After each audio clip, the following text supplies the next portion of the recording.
Good morning to most, good afternoon to others, and good evening to those across the pond. I am Jason Miles, your host for another episode of This is Revolution Podcast. If you're new to the channel, please hit like, subscribe, and if you like what you see, make sure to hit the notifications bell as we're constantly adding new episodes. Recently, Ben Burgess of Give Them an Argument came down to hang out in Baja with me and recorded the first of our Harris Talks. Ben aired the video on his channel. If you'd like to check that out, it was a good time. We discussed some of the writing he was doing while he was down here. I believe the last two articles that he published, he actually finished down here. And of course, the crazy movies that we were watching. I'm sure you guys can only imagine. But what we're watching as we do a movie show every month on this channel with Ray Reed. Also, this Wednesday, we're going to be saying goodbye to Movie Night Extravaganza. It's been a year. Forrest has finally got the channel up to the point where he can monetize it on its own. And I'm proud of the guy. So shout out to Forrest and Movie Night Extravaganza. Forrest and the gang, including one of my best friends in the whole wide world, Conan Neutron. Also, if you see me perspiring, it's because there's a heat wave in California, and it's even affecting me. The heat wave was like, "We coming for you, nigga!" Wasn't ready for it. It's not that hot. I really shouldn't complain. It's like triple digits on the other side of the mountain near the wall of Tijuana, but in Rosarito, I'm not gonna say how hot it is, because you guys can make fun. But I can't have my fan on because then I can't hear the show. So if you see me go off air, it's because I'm trying not to die. Just trying not to die. Heat stroke on air, while maybe good for clicks, is bad for life. It's bad for life. So if you guys have not checked out Movie Night Extravaganza, check out their final episode. Also, go to Forrest's channel, where they were watching one of my favorite movies of all time, Heathers. And they actually discussed it with the director. I don't know how they got that done, but they spoke with the director. I think his name is Michael Lerner. And they talked about Heathers, the casting, and a really interesting conversation. So go ahead, please check that out. And so also just know we're adding more shows in the upcoming weeks. So please don't forget to hit that notifications bell. And the big news, if you didn't already know, October 23rd, Teragram Ballroom, TIR, Give Them an Argument, and of course, Left Reckoning, a left media powerhouse of a presentation. Tickets are on sale now. If you're listening to this show on the audio, there's links in the description of the tickets. If you are watching the show live, there's links in the chat. Also, if you're watching it on a replay, there's links in the description. Get your tickets. There's still some VIP tickets left. You'll get to hang out with us before the show. You'll get an autographed copy of Ben Burgess' book. And there's some extra stuff that I'm trying to put together. I don't want to announce it just yet. That's going to be really cool. All that being said, let's bring in the Saturday crew. Please welcome my homie, my dog, my man. He is the June to my Ward Cleaver. He is the Pascal Robert.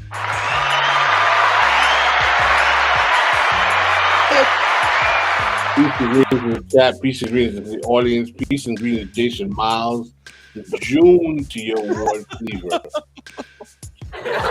So much not so subtle relationship play. Well, let's bring in the Beeve.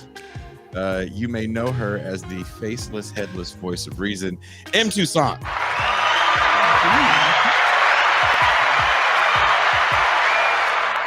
You are like literally the worst. It's so like, first of all, I told you I ran, and I run with way too many clothes on, and it's pretty warm outside right now. And Are you having coffee? And I'm having coffee. I didn't say I was the smartest guy.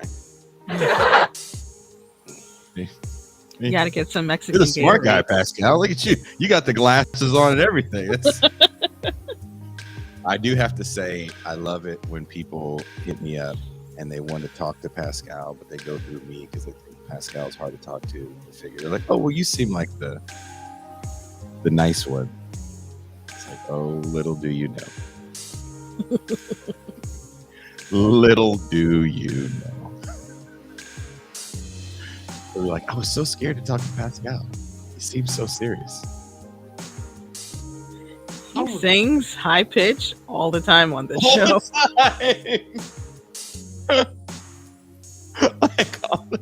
I think because Champagne Room Pascal is so different, and like Pascal that we know not on the camera is so different than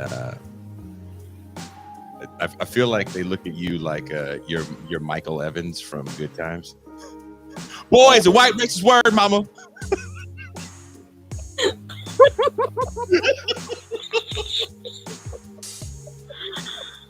Oh my gosh! So I'm getting out my angst with the white man in West society by doing this show. Is that's what they think? That's what everybody. Dude, I'm wiping my my face like a preacher. Like a preacher. Like a preacher whose mistress is in the front row next to his wife.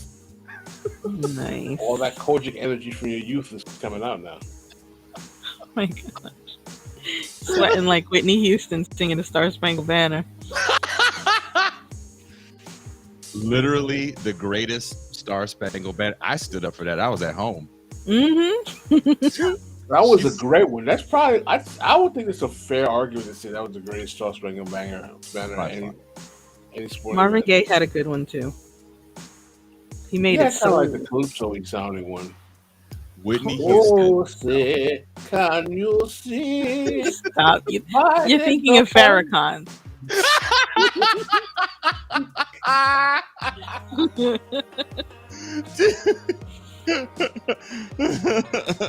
Mixing up Marvin Gaye and Farrakhan again.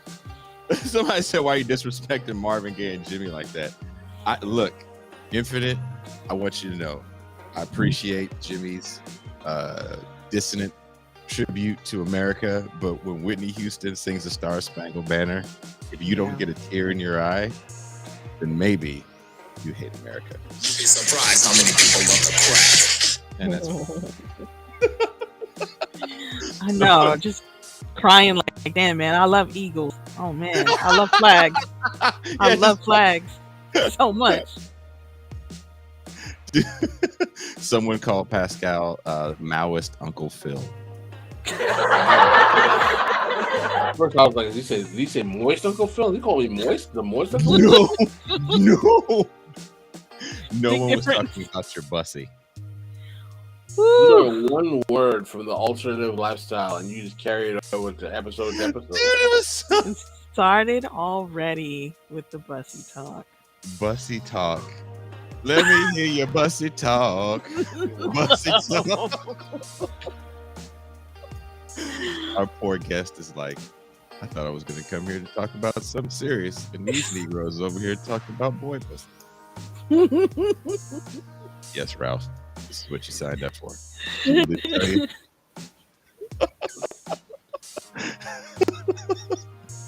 I do want to say something mildly serious before we start the show. Are you guys familiar with the author and activist Mike Davis? Absolutely, City of Quartz. He's got cancer and he decided to go with palliative care. So his time on this planet is limited, but his words will live on to inspire and educate generations. Recently, Pascal and I were sent an article about Davis from our TIR movie night tech guru, Jeremy Salmon, that Davis did for The Guardian. In his book, City of Quartz, he describes and somewhat predicts what will happen in Southern California a year before the Rodney King riots. In his 2005 book, Monster at the Door, he talks about how vulnerable we are to a flu pandemic. It's mentioned in the article that Davis has maybe only 6 months to live. Considering the legacy he's leaving, he didn't really want to discuss himself. But he had these words that I took from the article that I thought were very inspiring. Davis says, quote, "For someone my age who was in the civil rights movement and in other struggles of the 60s, I've seen miracles happen. I've seen ordinary people do the most heroic things. When you've had the privilege of knowing so many great fighters and resistors, you can't lay down the sword, even if things seem objectively hopeless. I've always been influenced by the poems of Brecht, who wrote in the 30s during the Second World War, after everything had been incinerated, all the dreams and values of an entire generation destroyed. And Brecht said, well, it's a new dark ages. How do people resist in the dark ages? What keeps us going, ultimately, is our love for each other and our refusal to bow our heads to accept the verdict, however all-powerful it seems. It's what ordinary people have to do. You have to love each other. You have to defend each other. You have to fight. If you haven't done it, read City of Quartz. It's still as relevant today as it was then." Pascal or Toussaint, do you guys have any comments on that? I became aware of Mike's work through you, and I actually just did some research on it. I have not fully read the City of Quartz, but definitely his essays were always prescient, and many people who I respect have always suggested I should check it out as a great primer on what Los Angeles particularly is like from a geostrategic and historical position as a city. And I might buy a book today, as a matter of fact. I mean, you don't have to read it in a linear fashion. You could literally just pick it up and start at any chapter, because the way it's broken down, the chapter about police violence and how different activists were dealing with the violence in the community coupled with the violence by police, coupled with the way the city is built. All that's extremely important. Davis and Ed Soja, I think they're both geographers. The way they break down the city, the way they break down just kind of cities in general, extremely important reading, I think. And reading that interview with Mike Davis, I did get a little misty, to think about that. Also, if you guys are interested, I did an interview with Mike Davis actually about a week or so after January 6th. We were supposed to do the interview on January 6th. January 6th happened, and he goes, "I can't do this interview right now. I'm watching this beer hall push on the news." Yeah. Called it. Yeah. So we did do an interview. Sadly, Mike was not in the best of health. So he felt bad because he coughed through a lot of it, but still, I was able to get a really good clip. And in our TIR clips playlist, there's a great clip of Mike Davis talking about some of the failures he felt of the Bernie Sanders campaign in not taking the energy that was there and organizing and building out a movement that could have been counter-hegemonic to the Democratic Party, which is something we talk about here on the show quite often. So go ahead and check that out. I'm sure M. Toussaint will put a link up shortly because she's so quick. And what else are you, Toussaint? Lucky and adventurous. Funky and adventurous. Lucky and adventurous. And lastly, before we bring in our guest, I do have to say this, and I hope our guest has a comment about this as well. Even though he does live on the other side of the pond, I'm sure he's well aware of Black Lives Matter. It was brought to my attention this morning from a friend of show, one of the people that helped put this thing together, actually, Cedric Johnson, that there has been a scandal in the Black Lives Matter universe. Another one. Dun, dun, dun. You'd be surprised how many people love to crack. Oh, yes, Pascal. The leader of the BLM Global Network, that's responsible for distributing funds to the other branches, was using the donations that came in as his own personal piggy bank, the story reports. Here's a quote from the article. The suit filed by Black Lives Matter grassroots was light on details of the alleged theft of funds, but delved into the fissures within the network of Black Lives Matter groups, charting changes in leadership and power that left Bowers with tight control of the organization. Bowers and his group denied all claims of financial misconduct and chastised those for suing him for, quote, falling victim, pursuing him for, quote, falling victim to the carceral logic and social violence that fuels the legal system, and taking action against it.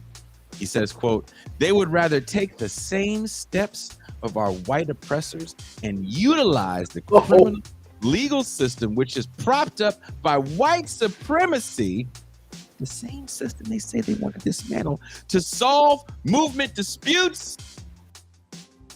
Black Lives Matter Global Foundation Network Board of Directors said in a joint statement.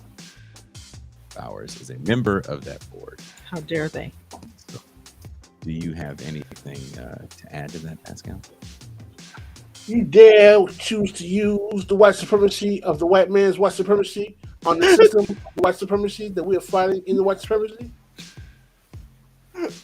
Toussaint, do you have any opinions on that? I think Pascal said it rather well. How dare they? How dare you use the courts to stop me from stealing this money? Traditionally, that's not how black people handle it. Have you niggas ever seen Shaft? He's stuffing money in his shirt while he's saying it. I'm looking at the same argument that R. Kelly made. I was like, please don't tell me that's true.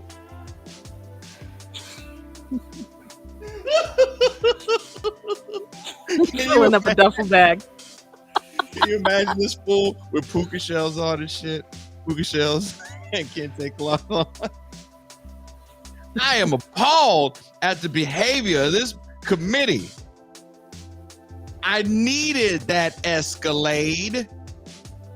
How am I going to transport all these out? Housing transportation.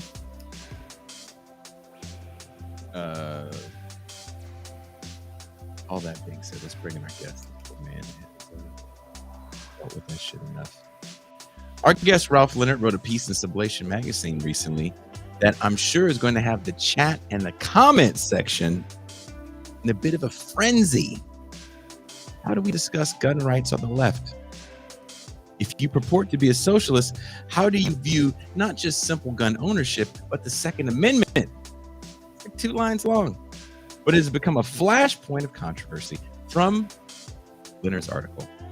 Of course, one's view of gun rights will depend on whether you see them as a fundamental political right or a frivolous hobby. Should citizens have access to firearms, or should their access be restricted to a select few in the police, military, and, quote, approved private security? If you believe in the former, then obviously such rights will be inscribed with a strong positive value, and you will treat whatever regulations you think are necessary because inevitably some are, with the greatest prudence and the greatest reflection as to their implications and consequences. While rights are never absolute, they are to be guarded. Any regulation is, therefore, by definition, a restriction of a right. You wouldn't seek to regulate this right to the point of it being meaningless. Ralph Leonard is a British Nigerian writer on international politics, culture, and humanism. Please give a very warm, this is Revolution, welcome to Ralph Leonard.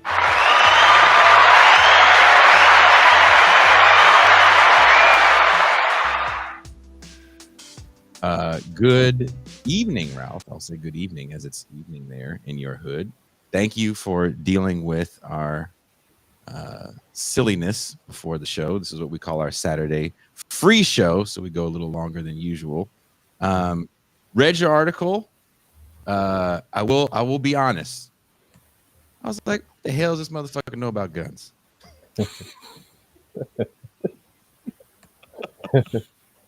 But seriously, I want to be the first one to ask this. As a British citizen, why did you even feel the need to weigh in on guns in the U.S.? Guns are extremely different where you're from. There's much more restriction. And things like knife crime is actually way higher. I visited some of you people's ghettos while I was there on tour in 2013. Yeah. I was in Glasgow, and I didn't realize certain parts of Glasgow. I think I was in a Glasgow hood. You can't even get like kitchen knives.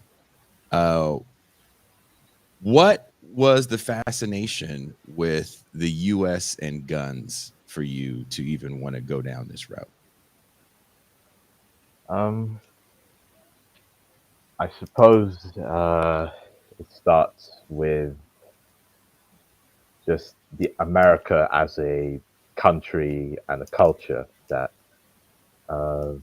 because I have family members who live in the United States and some of them live in the states that have more lax gun laws. Some of them live in the states that have more restrictive gun laws. And I don't know, it's just just a fascinating topic because the American Revolution is the only like revolution whose founding documents like very explicitly have this right to bear arms of the people, and um, and and it's obviously an outlier within like modern westernized democracies to have that many guns compared to the population, because overall people sort of think that with armed populaces it's sort of associated with sort of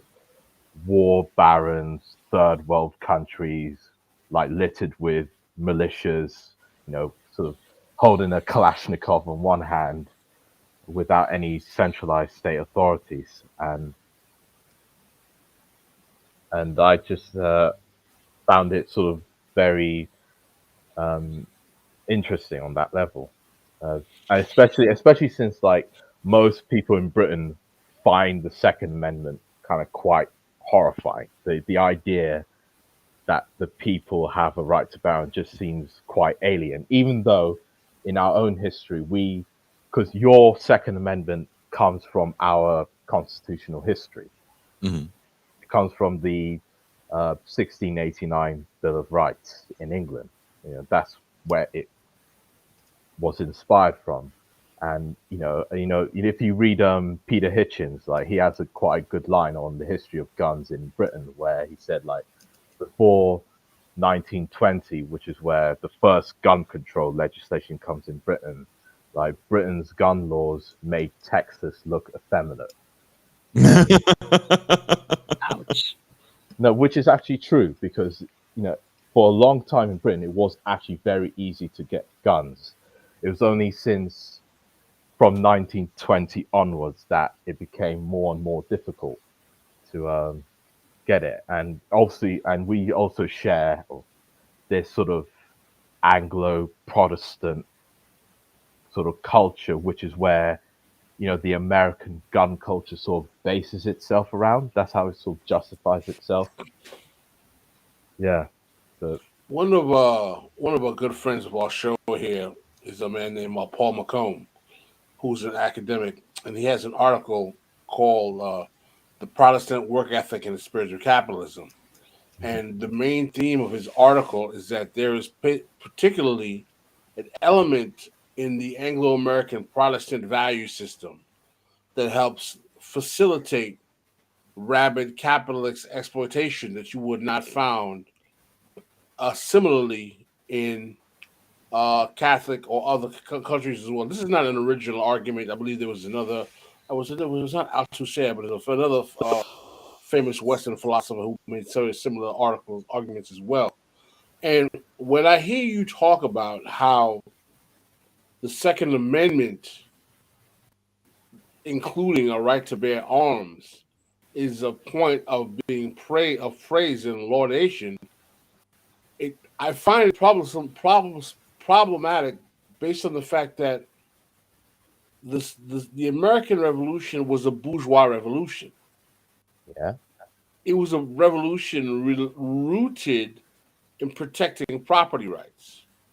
not only was a revolution rooted in protecting property rights, it was a revolution rooted in protecting property rights for not even all white males who only own property, Hmm.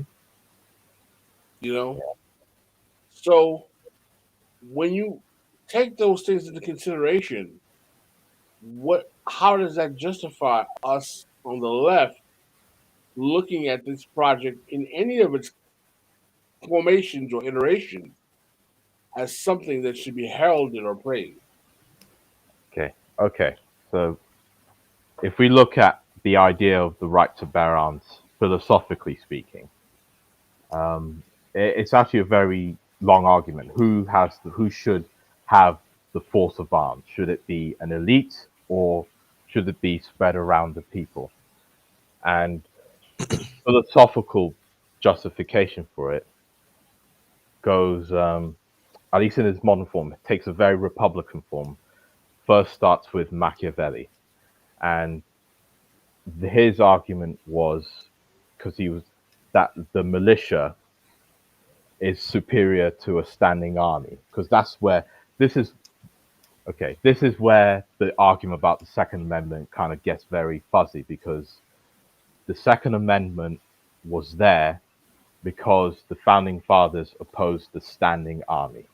Yeah, And Correct. that's where the there was militia a legitimate fear of a standing army. Jefferson was trying to make it smaller at some point. yeah, and that's where the idea of the militia comes in, which a lot of people sort of don't get, or very confused by. And that idea comes from Machiavelli and the Republican tradition, because they associated standing armies with a monarch.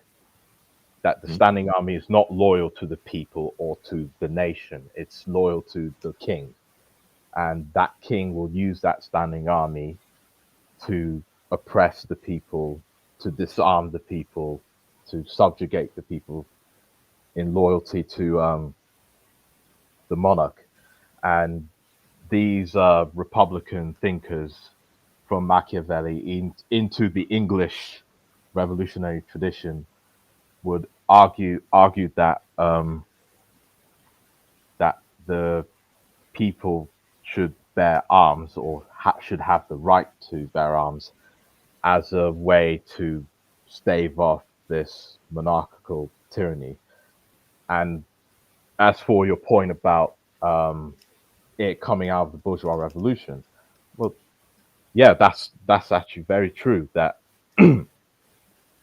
that it was uh, the right to bear arms was part of the rebellion of the third estate against feudalism, monarchy, and it wasn't just in America or Britain, but the Dutch Republic, which was another Protestant-based revolution, which established a capitalist sort of, or proto-capitalist state. And Max Weber was the one who constructed that argument about Right. the Protestant work ethic, and it was, and there's all throughout sort of the bourgeois revolutionary era, was you find this argument about the people.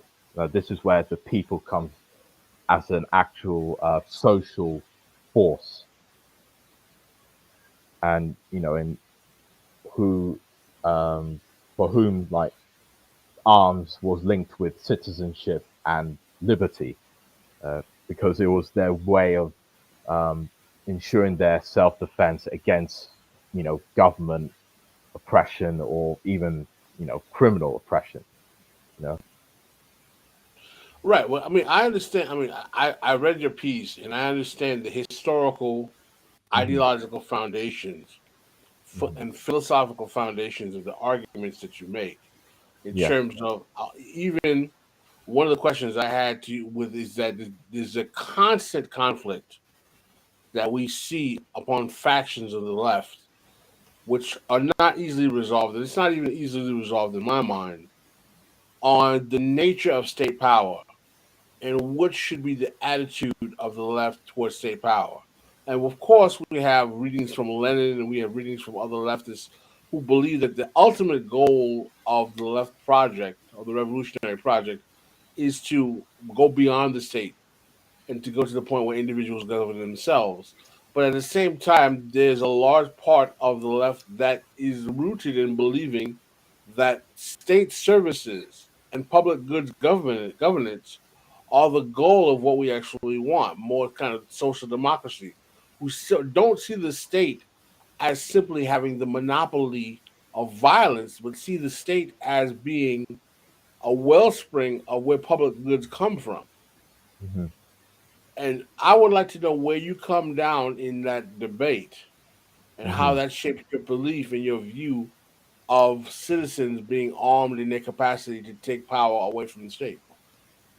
Okay, so my attitude towards the state is yes, I believe the ultimate objective of the revolutionary left project is to transcend the state altogether and to have a society where society is not subordinate to the state, because there is no state altogether. But as for what I think you're sort of pressing me on is what is like is there a transitional role for the state in where it can be used for social ends, uh, and yes, I do think that yeah, the state can be, or at least the administrative aspects of the state can be used for those ends.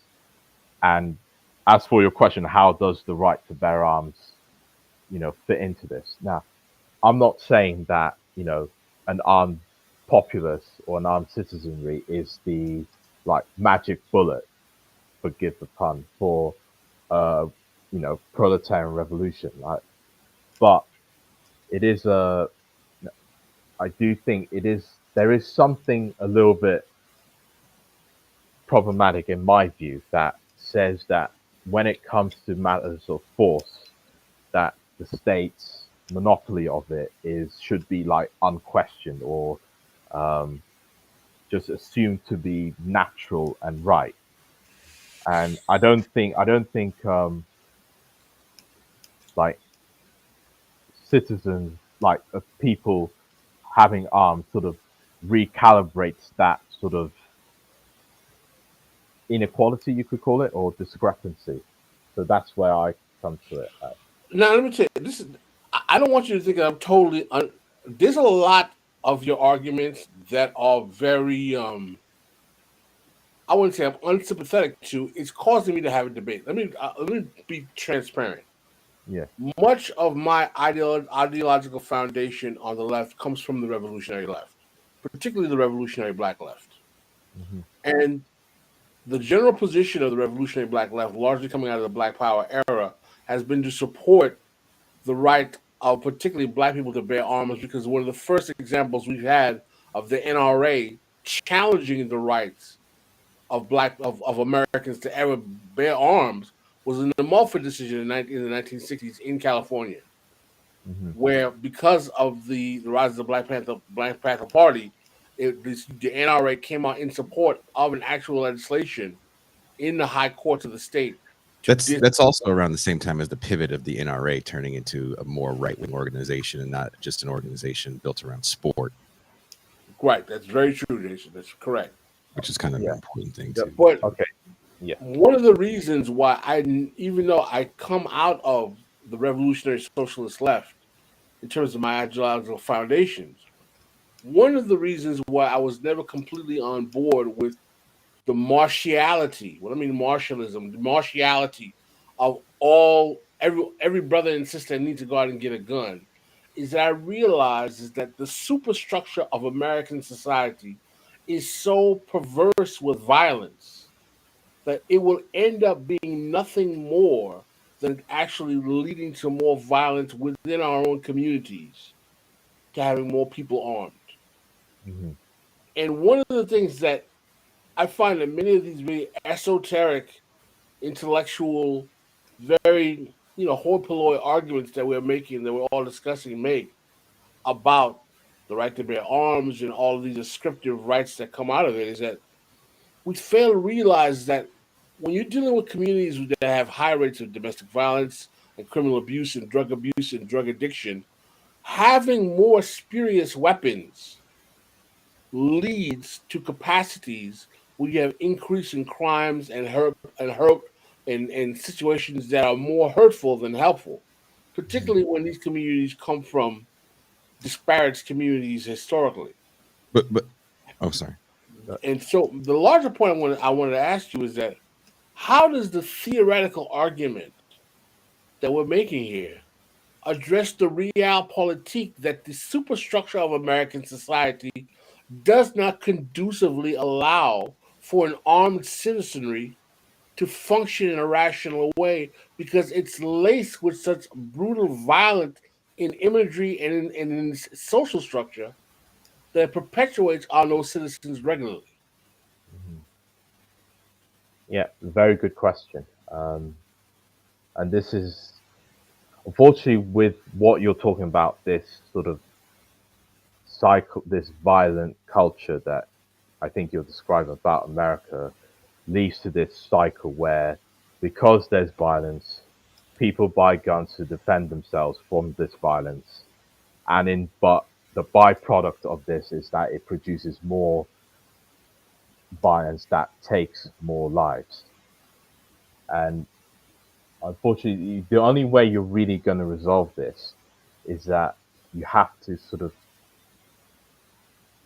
have the radical solution of getting to the root of these social problems, like addressing the social roots of this violence.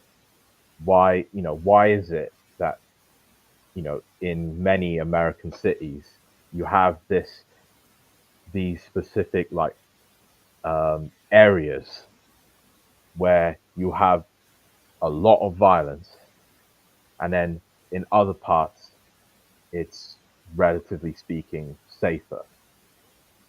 And unfortunately, racism does have a big part to play in that. Because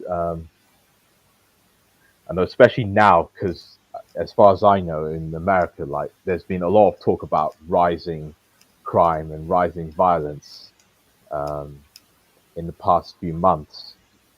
And obviously, the right will always, because the right wing will always has their pet peeves with progressive, prosecutors in these coastal cities who are soft on crime, while they would also ignore the fact that the cities that also have among the highest rates of rising violence are red states. Well, we talked about that last week on the show, that in my home state of California, it's the red counties that have strict district attorneys and strict sheriffs that actually have the highest murder rates. Kern County, where Bakersfield is, and pretty much up and down the Central California corridor are extremely violent. But these are places that are also suffering from economic precarity. The drought is affecting the agriculture industry down there. The real estate industry has kind of been in shambles pretty much since 2008 in that area as well. And it's also, these are dried up oil towns on top of that. So I agree with your point that there's an economic precarity that the guns are kind of a symptom of, and you can wipe them out tomorrow. But if you still have poor people like where you're from, motherfuckers are going to get stabbed. Mm-hmm.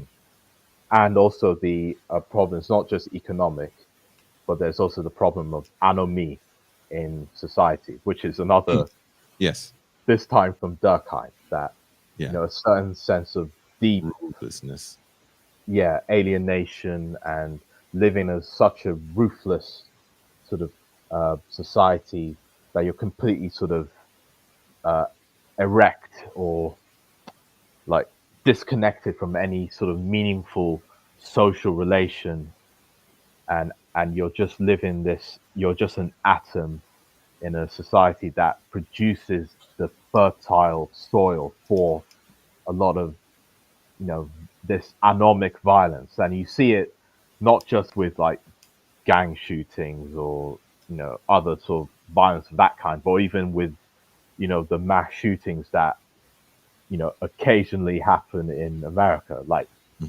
occasionally, but sort of seemingly very regularly, like. And the people who do this sort of thing are very sort of specific type of person that are using that sort of unleash this anomic violence. Like it's a very suicidal, homicidal violence combined. Yeah. And Tucson, did you want to add anything to this? You've been relatively quiet. I know you have some opinions. I do have some opinions. So a few months ago, we had Professor Julie A. Weber on our show to talk about gun violence in these mass shootings. And she and I were discussing how actually one of the mothers of the Columbine killers said that one of our best ways to remedy these mass shooter situations is addressing. Sorry, I just lost my thought. is addressing suicidality. mm-hmm. There we are. That's really what's motivating a lot of these people, and it goes back to what you had mentioned before about just how crappy it can be to live under this capitalist system and all of that sort of thing. So, do you have any thoughts about addressing suicidality? Do you think that would be an effective avenue? Or do we need to overthrow capitalism in order to get there anyway? Well, I could say that, but that's a very easy answer, and it can seem very evasive, but yeah, of course, even within capitalism, like you can do things that can address this, alienation or feelings of suicidal purposelessness. And it's not going to be easy, but yeah, you can sort of at least dampen it to some extent. Maybe not solve it, but dampen it. And also, I just want to make a sort of another point about this. The key point about the right to bear arms is really the right to self-defense. Really, that's really what my piece is resting on. First, individual self-defense and collective self-defense of people. And I just don't. Part of my problem with this idea of state monopoly and violence is that it sort of takes away people's right to self-defense. It's saying, no, we will be the ones who will protect you. But are we defending ourselves from the state, or are we defending ourselves from other people? Because I asked that question because, like, I'll be honest, my tags are expired. I don't have any felonies. So if I live in Mexico right now, if I go across the border, police want to pull me over, they're going to fuck with me. Yeah. When we talk about police violence and who they decide to fuck with, prisons are filled with murderers and rapists and bad dudes. And as Joe Biden says, bad dudes. The people that get shot and lumped up are cats like me that, maybe they're late on paying their registration because of life, broken tail lights. These are the people that are getting shot and fucked with because they have nothing else better to do. They're going to assert their authority over you, demean you to the point where you respond, and that's when the heavy hand of the law comes down on you. One thing that I was hoping you would have mentioned, and I will say this, there's editors at Sublation. 1,500 words is not a lot of words to get an entire thought out sometimes. And so Philando Castile, which to me was the case that really I thought was going to be a turning point for the nation when it comes to looking at state violence. I never thought George Floyd would have done what, and this is the same state. Philando Castile happens a few years before George Floyd in the same state, just on the other side of the bridge in St. Paul. But this gentleman actually had a permit and literally told the officer. Yeah. And again, everything is different, in the States. If you live in a more rural area, and this happens, nothing's gonna. I don't care what color you are, you're fine.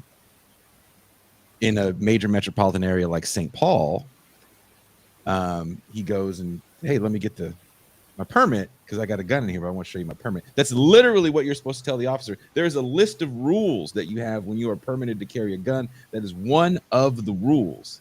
The officer, of course, fires into the car with his girlfriend's child in the car, and his girlfriend in the car. Surprisingly, they didn't get hit. And sadly, he's dead. Nothing happens to the officer. If I get back to using me as the example, if I get pulled over by an overzealous police force that's feeling hyper militarized because of the idea of rhetoric to defund them, and I have a gun legally in the car, off bat, I am a menace. Because only a menace would have a weapon in the eyes of the law. So I'm not saying the argument falls flat. I'm not saying that at all. I'm just saying, how do we address this very real situation that many of us have to confront on a daily basis in certain situations? I'm sure where you live, you have similar situations. Yeah. And it's really racism and class bias that molds that sort of perception. Because when you listen to sort of the NRA and all these other right-wing groups, when they talk about the law-abiding gun owner or the responsible gun owner, there's obviously a particular image that they're sort of playing to, which is usually a sort of white Christian rural based, very sort of culturally conservative.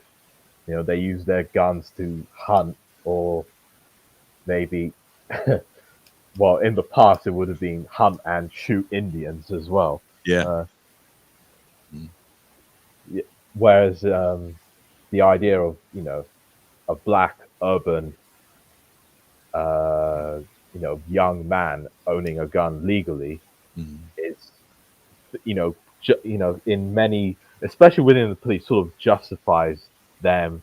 Oh well, we can just shoot him, because it's not just Philando Castile. Because a few months ago there was another case, I can't remember his name, but a young black man who recently bought a gun completely legally because in his neighborhood there has been a lot of carjackings. It happened in the same state, actually. Sadly. Yeah, and he wanted to buy a gun to protect himself. And then the police, like with these sort of ridiculous no-knock warrants, were trying to find somebody, but they went to the wrong house. And then when they pushed the door down and, with the shouting and all that, he picked up his gun because he wasn't sure of what's going on. And then they saw the gun and they thought, oh, he's got a gun. We can shoot him in self-defense.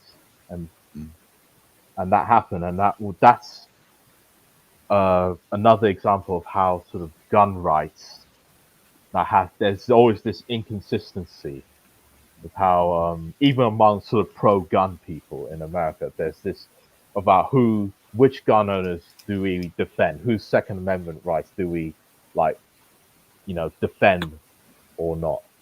And that is a problem. But my argument is simply saying that trying to call for a consistency, it's defending the right to bear arms, and that's what it says, and that's all and good. It is interesting that you do bring that up, because there was a militia group in the U.S. in Eastern Oregon that had, beefed with the state over some land that their cows were grazing on. Apparently it was government land. And the leader of this militia movement actually was siding with Black Lives Matter, and it caught a lot of hell for it, because he was really true to his anti-statist, pro-gun perspective, which you were talking about, which I do find fascinating, that a lot of these guys don't really talk the talk and walk the walk. They Yeah, because you know. it's funny because within the pro 2A, community, like there's this weird Orwellian doublethink. Like they're very anti-government, but in many ways they can be pro-cop. Mhm. Well, it has something to do with the sheriff. The sheriff being the highest level of government that you'll respect, the highest level of law enforcement. So you can respect the cops, but you don't want anything to do with like the FBI or Or the ATF. IRS. Or, yeah. So it's Right. it's a weird kind of federalism where you can respect the local police or the hierarchy of the local state municipality, but Hmm. you will not respect federal law enforcement. Right. And it's often a lot of local police who do these, you know, killings and police brutality. It's not just like the state, federal, or the federal police force. It's also a lot of local cops who engage in this violence and corruption as well. So how exactly do we do with the? I mean, part of the things that I find I understand the argument that we're worried about the monopoly of violence being in the hand of the state. In some ways, though, aren't we kind of beyond that? I mean, like, when I'm saying we're not beyond that being the reality, beyond the ability to challenge that reality.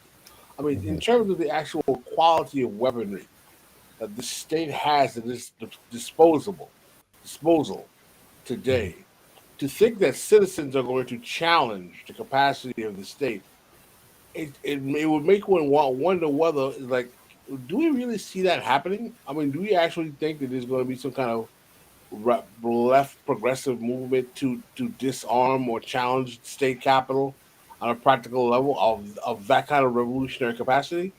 And if we're not prepared to organize around it, how does that even come to be? And second of all, is that the way we want to actually implement a revolutionary social society in the first place?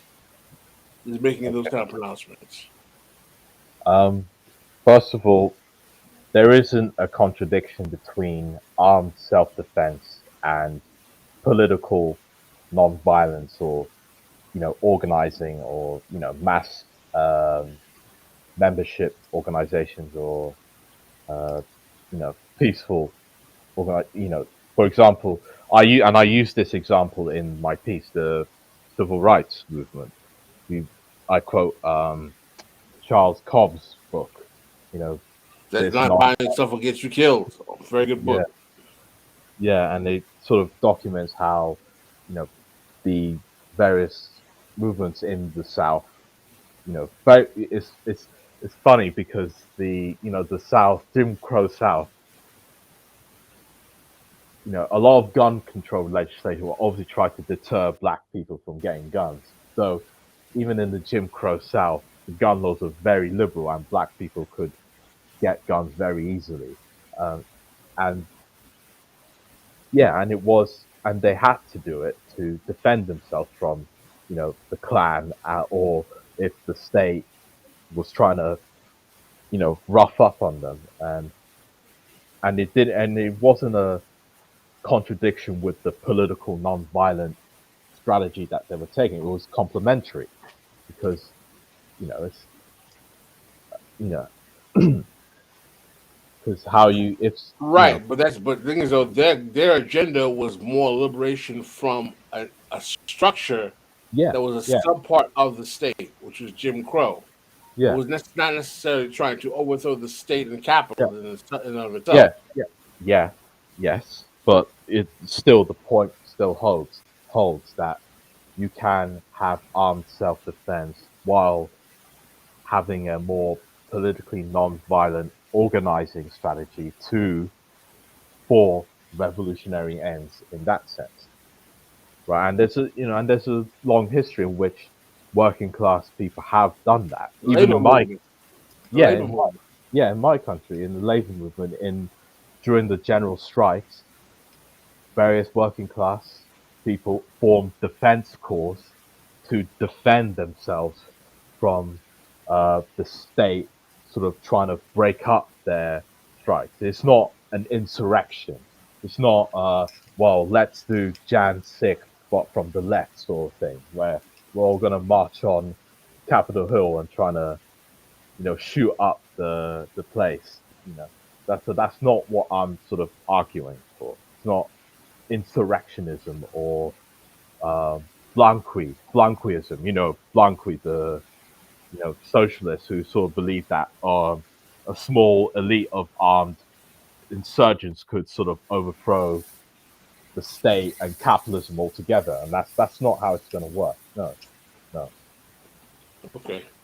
Well, I just kind of wanted to add to that. Have you seen our government? Have you seen what they do, what they consider toys? Just like we don't have health care here for a reason. That money's going somewhere else. I used to sort of agree with that idea of keeping arms for self defense, but then I learned what a daisy cutter was, and I kind of changed my mind. You can detonate an aerial bomb. They have incredible weapons, and now our police are so militarized, they have incredible weapons too. Hmm. They roll through the streets in tanks. It's a standing army. I mean, I think what was really fascinating a few years back, I don't know if you remember this, Toussaint, when there was a black gentleman that had shot some cops, Hmm. and and he was killed with a drone robot, where the robot went and found him and then either shot him or blew him up. I don't remember, but he was taken out, not even by cops with guns. Like, if you want to have a gun, like I'm almost ambivalent to the whole gun thing. I mean, I grew up in a neighborhood filled with guns. I've been shot at since I was a little kid. It's not fun. And having one never made me feel safer. But knowing that in 1986, the Move crew, who wasn't very large and didn't have approval in the black neighborhood that they were in. They were antagonistic to the black people in the black neighborhood they were in, still got bombed by the city. That wasn't even the National Guard that came in and dropped that dynamite on that building. And that's 1986. So I guess my question is always, we can be armed to the teeth. But even in the 70s, Huey Newton had said that the guns no longer served a purpose for what his project was, what he wanted the Panthers to be. So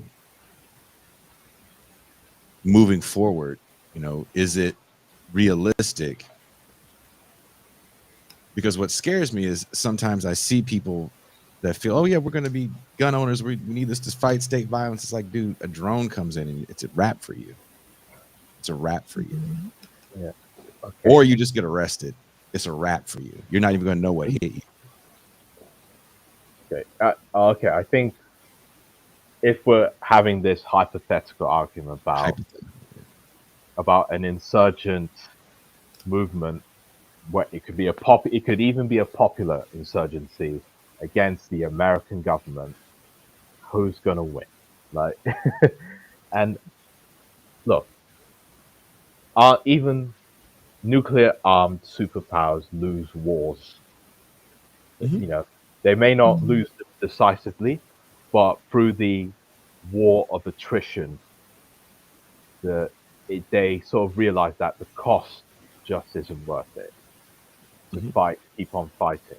And even if we're going to have this hypothetical, will the U.S. military, who swears to uphold the Constitution from all enemies, foreign or domestic, will they, uniformly fire on American citizens, or will there be a split, if you will? I think they will. I think January 6th, the reason why it's being paraded out as this, these people are like the failures of society. Yeah. I think the reason why you're seeing that is because there is a fear of insurgency. Yeah. Yeah. And I think when we look back at things like the Viet Cong, yeah, how differently would that have been had they had internet porn and Twitter, right? Like, there's a reality that Something to think about. there's a reality that as much as, look, I'm a huge fan of Star Wars because that is the story of the Vietnam War, right? A technically advanced empire taking on rebels that don't have anywhere near the weaponry, and they win. They blow up the Death Star. The Death Star has been blown up before in real life. I do agree with you. I do feel like, though, sadly, and I don't say this because I'm proud of it, it makes me sad that there's so many distractions. How do people even get unified to look at that type of fight and want to be part of that fight? When we think about the Viet Cong, it's a very different situation. Yeah. And they was France first, and then the U.S. Let's remember that. That's two superpowers you put a foot to the ass to. And overthrew Pol Pot as well. Like, that's a lot of will. Yeah. Where is the will with the West, just the West in general? I'm not even talking about the States. Yeah. You're in the UK. What does it look like? Honestly, what does it look like in your hood when it comes to the political situation? I mean, you guys have the internet as well. You guys have the same distractions that we have. How do you feel? You just had your Donald Trump in power with Boris Johnson. You just had the folly of Brexit as well. Yeah. And cost of living crisis going to go through the roof. The war in Ukraine's not having it's not going to have a good effect on cost of living in Britain. Like you see all the time, like people's electricity, gas bills are going through the roof, and it's going to keep on increasing. And it's not, and it doesn't look good. And and there have been protests about people saying, we're going to burn our bills, we're not going to pay it because it's just too much. Like, even poor people have their limits too. Like, yes, they can't just be expected to just suffer like this. And especially since the British state is, like, functionally speaking, a failed state. Like, it's like very inefficient, like still has a lot of corruption, like it can't get things done. Like, it's even hard to even get a passport out of it. Like, that's how bad it is. Like, and it's not good. And unfortunately, as for the will, like, because of the fact that our societies are more atomized and alienated than before. Like, that's one reason why it's hard to imagine this sort of more unified sort of will towards a very concrete political end. And it's unfortunately, that's why it's also this alienation and atomization that unfortunately doesn't give a good view of American gun culture, because people buy guns out of fear, not out of, like, a sense that I'm exercising my citizenship rights as a free man, but out of fear. Because every time there's a crisis in America, gun sales go through the roof and break the previous record that they broke, all the time. Like, even in August this month, I read something that Americans bought like 1.2 million guns in that month alone, and that isn't particularly healthy. Like, that sort of cycle of fear and resentment, and it is what produces something like Carl Rittenhouse. Mhm. This goes back to the whole point I was making about the ideological superstructure of the society in America being Mhm. so healthy that I find that these kind of arguments that talking about, pro-martial, everyone getting out their weapons and self-defense, I Yeah, find to be really divorced from the actual reality of the actual life of what people in our societies are going through in the West, where there is the anomie that you spoke of. There is this kind of divorce from any kind of sense of purpose, and there is this constant threat and paranoia. yeah, and yeah, I want to be clear that I'm not sort of arguing that everybody should get their guns and sort of do this blanquist insurrectionism. That's not what I'm advocating for.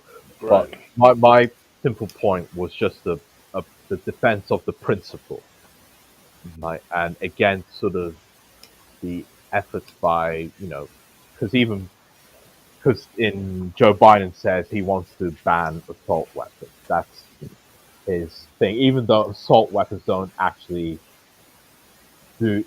contribute a small percentage of gun violence, it's handguns that produce the majority of gun violence, gun homicides, and you know, if you were if you really wanted to go full hog on gun control, that's what you would go after.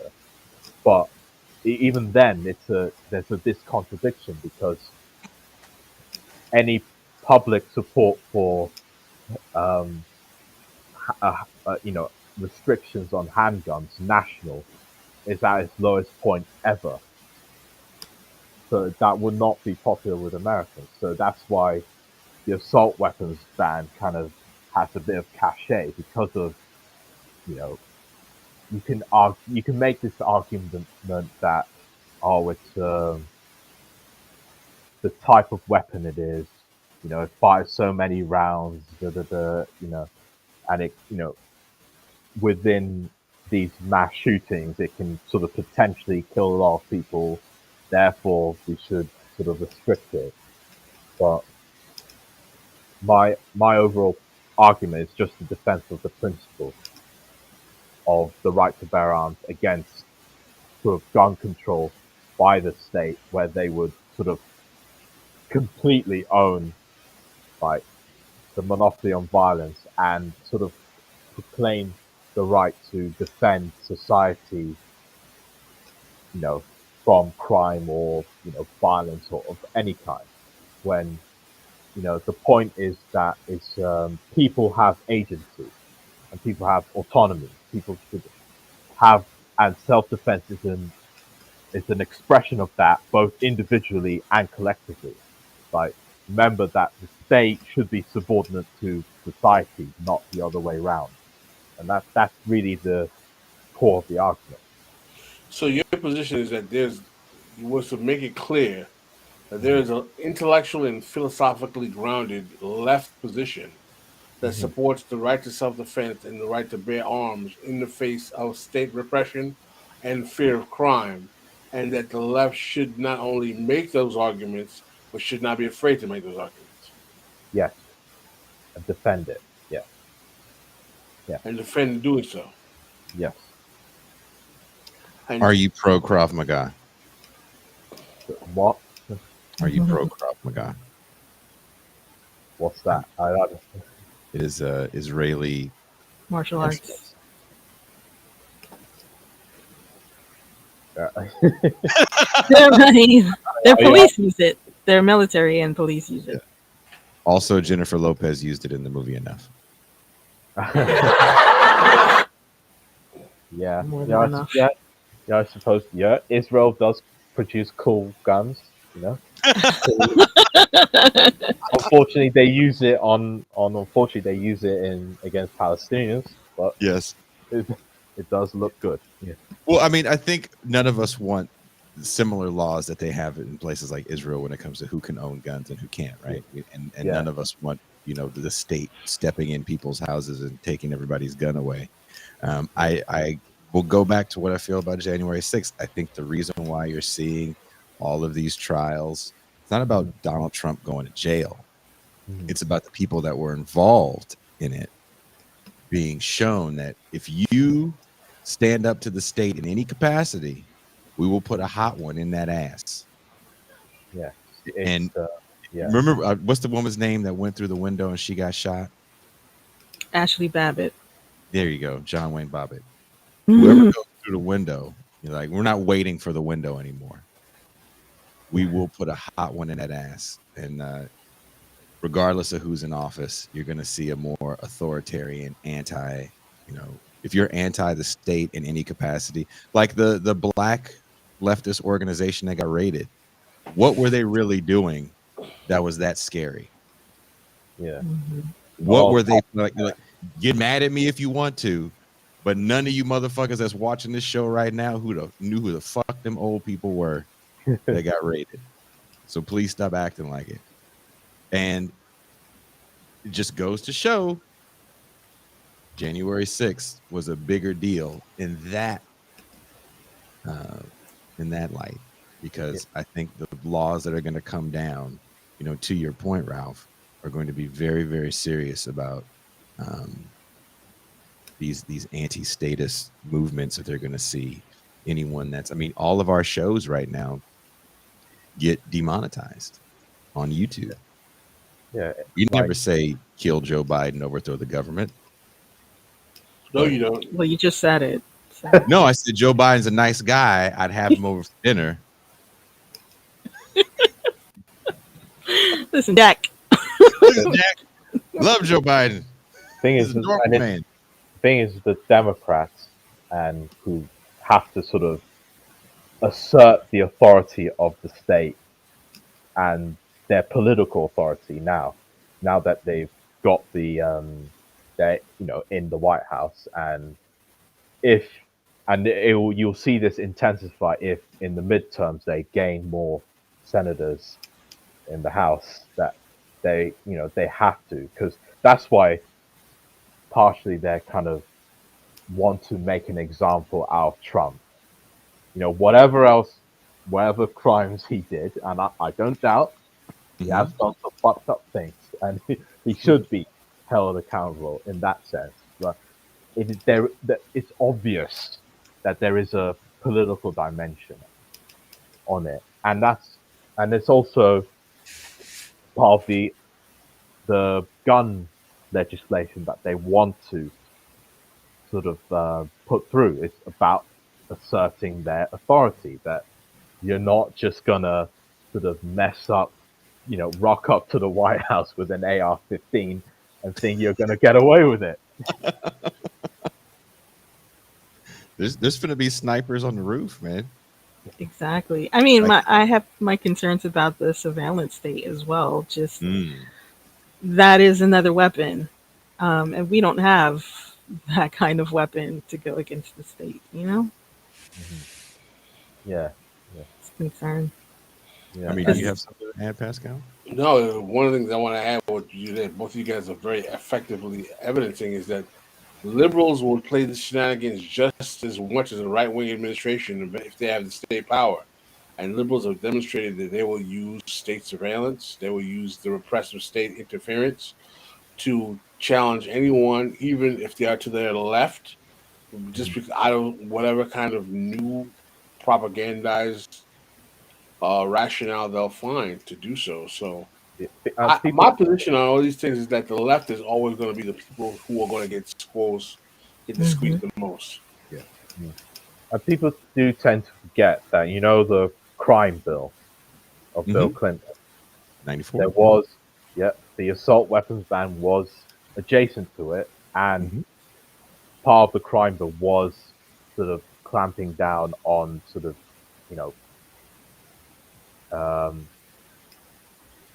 illegal gun possession, shall we call it like that?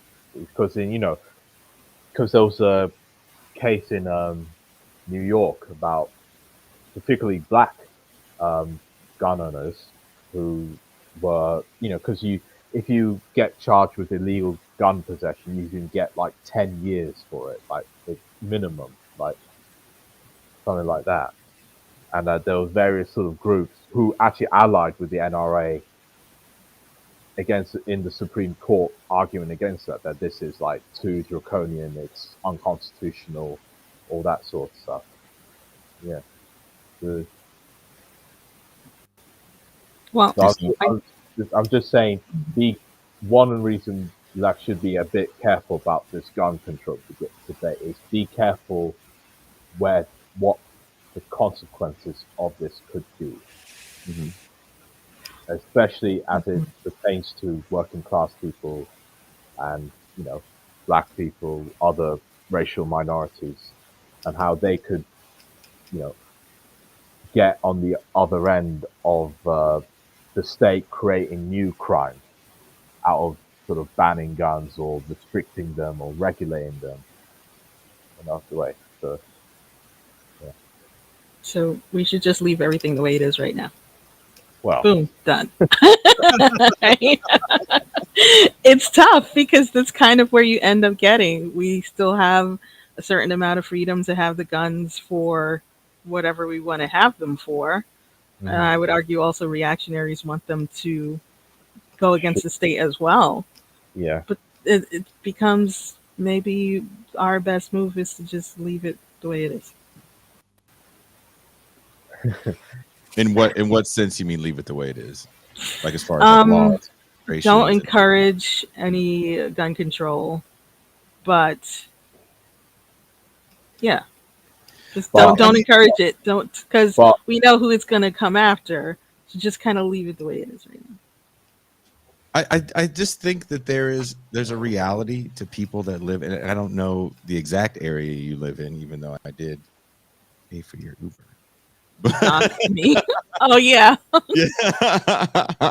And I won't say where in the city you are, but where I just left in Oakland, that was one of the problems when the defund the police rhetoric was really coming down hard, and Oakland actually got the mayor to agree to defund the police by I forget how many hundreds of millions of dollars and shift it to other avenues.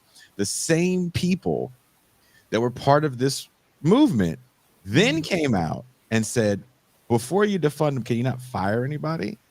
Because these cats is out here shooting.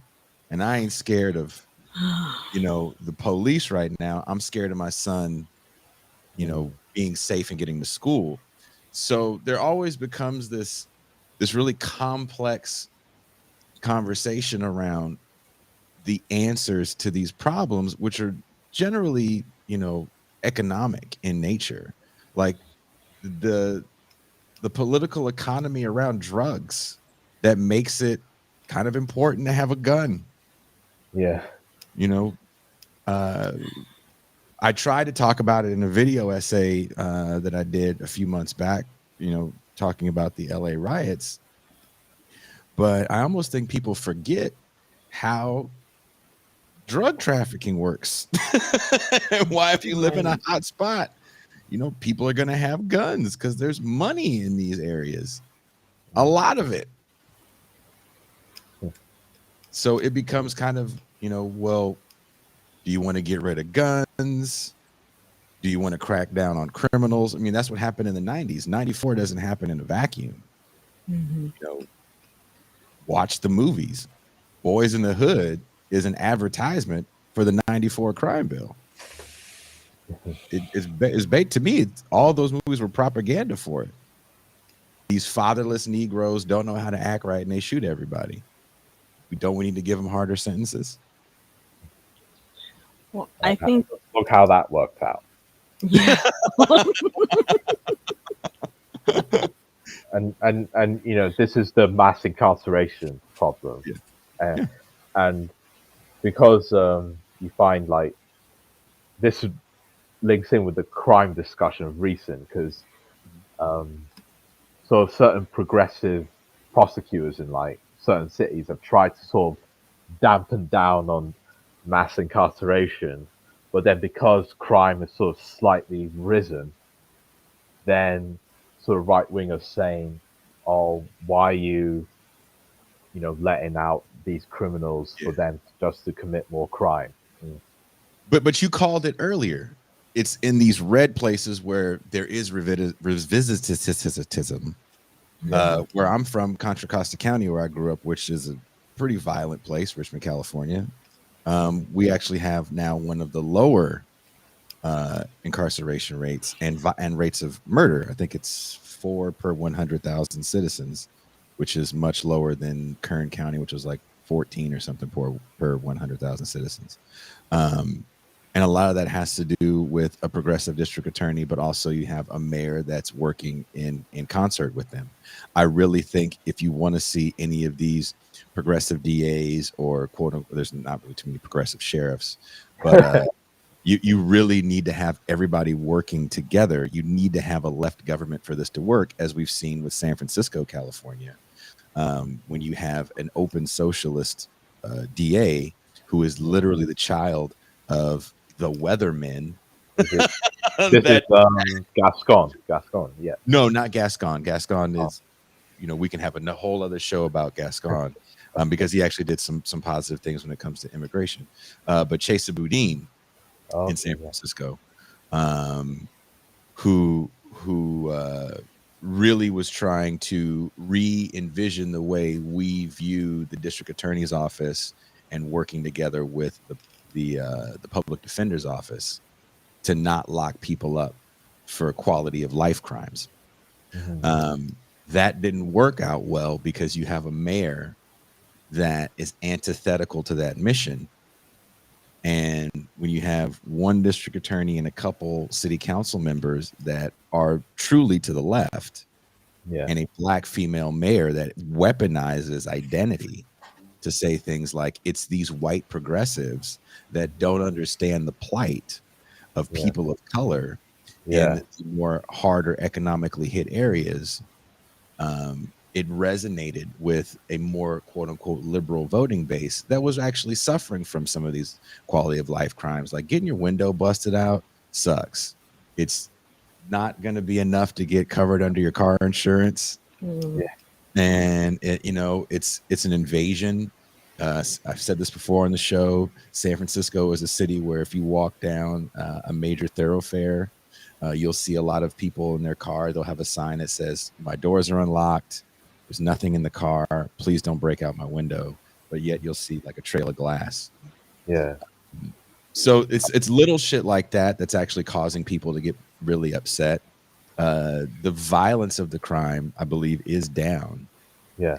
But when you're seeing people using drugs on the street in front of you, kind of sitting in their own mess, it's sad. It's not anything anyone wants to see. I've never met anyone that thinks that shit is okay.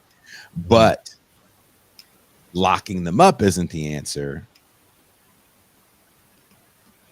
But these city governments aren't looking progressively down the road. Go ahead. Have you watched the show We Own This City? Is it a show or a movie? No, it's this TV miniseries. Is it one from the States or is it from your hood? No, it's from the States. David, do you know the show, Toussaint? No, I'm at it right now. It's from this year, brand new show. Because it's about. It's like a remake of The Wire. Yeah. Okay. No, because it links in with this because it was it's based on a real story in Baltimore about a group of like corrupt police officers who were part of the anti-gun task force to get guns off the streets to sort of deal with sort of violent crime in sort of Baltimore. But then they created this sort of racket where they sort of stole drugs from the people they were harassing or stole, items from them. And then the people will get shipped off to jail because of it, while they would sort of rake in money because of it, like take drug money, not even, and it wasn't just drug dealers they were doing, just even ordinary citizens that they were just harassed and take stuff off of. And and they got away with it for so long. And it was only just recently that they got caught for it. And and sort of went into jail because of it. And it's interesting because it highlights how this sort of an attempt at gun control created this culture of like police lawlessness, corruption, and then it just sort of fed into the mass incarceration grinding machine that sort of churns out sort of the people who go into it, spits them back out, and then they go right back into it because of just how the superstructure, as Pascal said, is organized. Like, No, I haven't seen that show. I try not to watch too much hard-hitting inner city drama. I'm more for the silliness of bad 80s inner city drama. Like, he's back from Vietnam and the hood has changed. Richard Roundtree is an angry black dude. Very, very nice. Yeah, that's definitely more Jason. What'd Yes, you say? yes. That's definitely more Jason. Yeah. I can't. The shit that's too real. It's like I know this guy. Like, I don't wanna, Yeah, right. I'm having flashbacks. yeah, the point is that cops can't really. Well, they're not going to protect society from crime or even prevent it. They can only at best manage it, and even that they do badly, and it leads to more problems. So just be clear on what the role of cops are in a capitalist society is. It's not to protect society from it. It's to enforce the law, quote unquote, and that's a subtle distinction, but they're not the same thing. Which is funny. I'm actually working on writing a piece in Sublation about propaganda in not so much in shows like Law and Order, but more like in true crime documentaries, where true crime documentaries will show kind of a real horrible figure, like a serial killer. Like, for example, I don't know if you saw, there was a serial killer in the 80s in California named Richard Ramirez, aka the Night Stalker. Yeah. And in the 4 or 5 part series about the Night Stalker, they talk about the detectives, the rugged detectives that have to find this horrible man. And he did some horrible things, and the way they caught him was a cop beat up his cousin, and he told who he was. Now, watching this and watching the guy say it, and I was watching it with a lady friend of mine who works in the legal field, we both went, did he just say that on air? They let him say that? No one cared?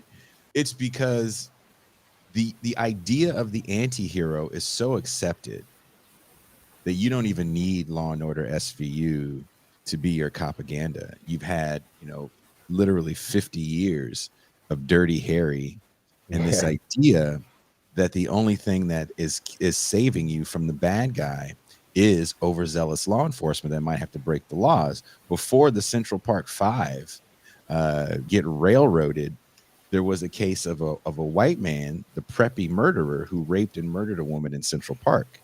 The same tactics that the same investigator and the same district attorney used to put him away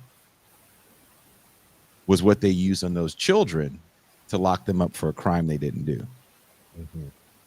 Now, when you watch the documentary that comes out coincidentally after the When They See Us Netflix series that kind of propels the story of the Central Park 5 into public consciousness, to me it felt like a cleaning of a reputation for a horrible investigator and kind of a district attorney with tunnel vision. Linda Fairstein lost positions on boards she was on after When They See Us comes out. This new 5-part series that's about the preppy murderer. And you guys watch it. Tell me if you think I'm wrong. Tell me if you think I'm silly. I find it fascinating that a lot of these true crime documentaries do a better job at allowing people to accept the fact that law enforcement has to go above and beyond to catch bad people because bad people exist. Yeah, because it was attempted during the War on Terror with enhanced interrogation, but that sort of blew up in their faces again. So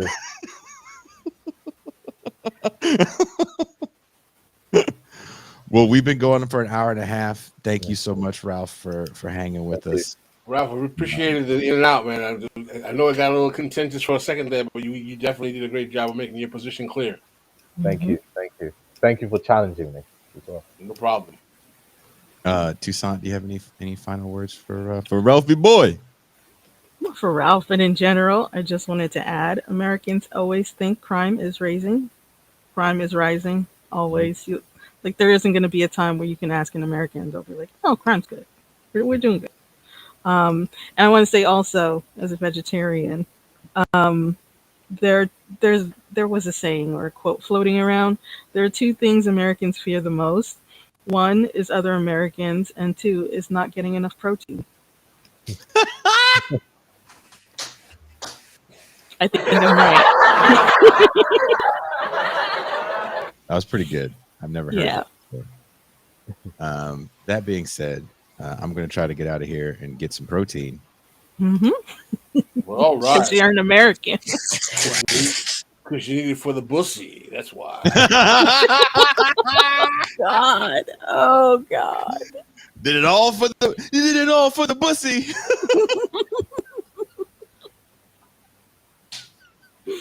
Oh, my God. It's all them Toussaint's fault. Is it? It is.